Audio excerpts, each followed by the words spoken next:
मोहतरम नाजरीन, मैं मोइनुद्दीन शाहीन, एसोसिएट प्रोफेसर शोबाई उर्दू, सम्राट पृथ्वीराज चौहान गवर्नमेंट कॉलेज अजमेर आपकी खिदमत में हाजिर हूँ। गुजरात में उर्दू का पहला पार्ट हमने कल आपकी खिदमत में पेश किया था, जिसके तहत शेख बहाउद्दीन बाजिन और उनकी सूफियाना और अदबी खिदमात के ताल्लुक़ से गुफ्तगू की थी। उसी सिलसिले को हम इस पार्ट सेकंड में आगे बढ़ा रहे हैं, जिसमें आज हम जिक्र करेंगे शाह वजीहुद्दीन का जो गुजराती बुजुर्ग थे और सूफी बुजुर्ग थे, उन्होंने वहाँ कौमी यकजहती का पैगाम देने के लिए, हिंदू मुस्लिम एकता के लिए जो कोशिशें की और जो लोगों में मेहर व मोहब्बत का जज्बा पैदा किया, उसको उनके मुरीदों ने, मुरीद कहते हैं उनके शिष्य या उनकी सूफी परंपरा पर चलने वाले नक्शे कदम पे, उसको उन्होंने इकट्ठा कर दिया, जिसको कहते हैं मलफूजात। मलफूजात का मतलब यही होता है कि जो ये कोई खुतबा पेश करते थे या कोई बात कहते थे, उसको मुरीद लिख लिया करते थे कि हमारे इन सूफी बुजुर्ग ने क्या फरमाया है, क्या तालीम हमें दी है, क्या पैगाम हमें दिया है।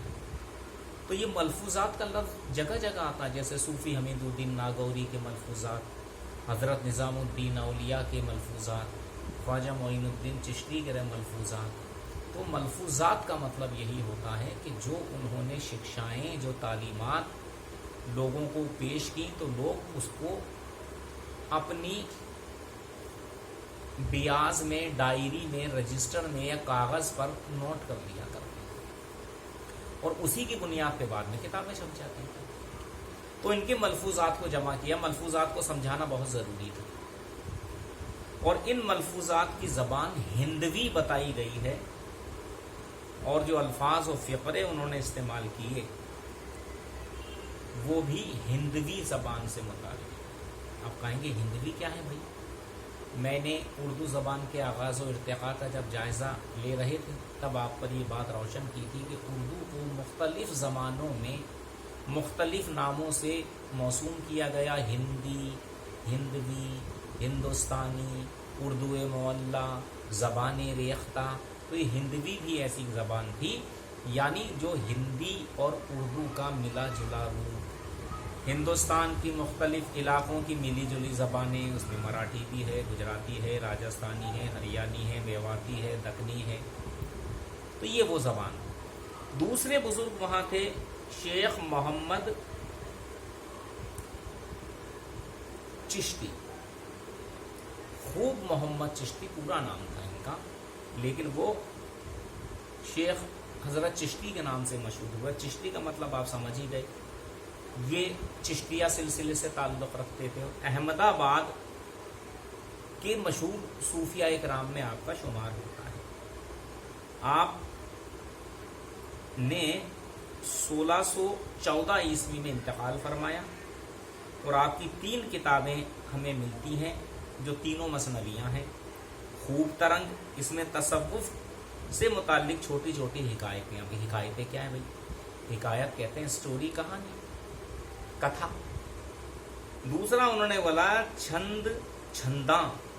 ये फारसी और हिंदी अरूज से मुताल्लिक मंजूम रिसाला है। देखो साहब, यहाँ बात आई है, अरूज किसे कहते हैं?